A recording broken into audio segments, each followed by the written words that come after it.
Now, before some of the last pieces of the bridge come down, we want to show you a bit of its history. News 8's David Bowman explains what brought the old I-74 bridge to the Quad Cities in the first place.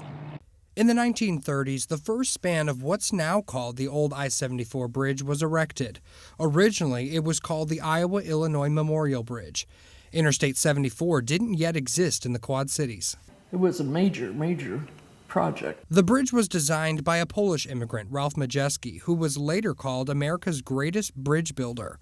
The Quad Cities represented the beginning and the end of his career. First there was the government bridge, and then finished up with at least the first span of the I-74 bridge. You could say Modjeski had a knack for getting people places.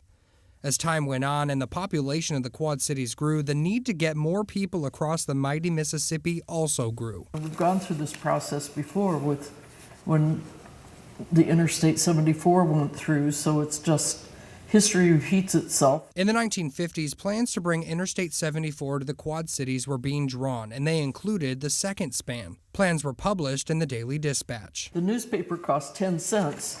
And it was 66 pages. In 1968, during the Vietnam War, work stopped on the historic Interstate 74 project because of a shortage of federal funds. The project later resumed and finished in the 1970s.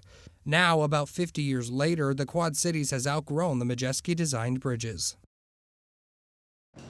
And some of that history will always be on display in the Quad Cities. You may remember a portion of the old suspension bridge cross frame was given to the Putnam Museum. Meanwhile, another piece of the bridge was given to the Rock Island County Historical Society. That, along with the owl statue that used to sit on one of the towers, are at the Society's library and museum in Moline.